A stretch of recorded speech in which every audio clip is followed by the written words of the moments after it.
কোরআনকে বুঝতে কোরআনকে জানতে চলো শিখি আরবি ভাষা। জীবনকে সাজাতে জীবনকে রাঙাতে কোরআনই হলো সঠিক দিশা। কোরআনকে বুঝতে কোরআনকে জানতে চলো শিখি আরবি ভাষা।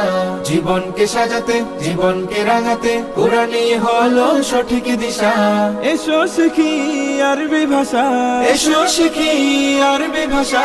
সহজ সরল ছন্দ সুরে تاء ثاء جيم حاء خاء دال ذال راء زاء سين شين صاد ضاد طاء ظاء عين غين فاء قاف كاف لام ميم نون هاء واو ياء هذه حروف الهجاء ألف باء تاء ثاء جيم حاء خاء دال ذال راء زاء سين شين صاد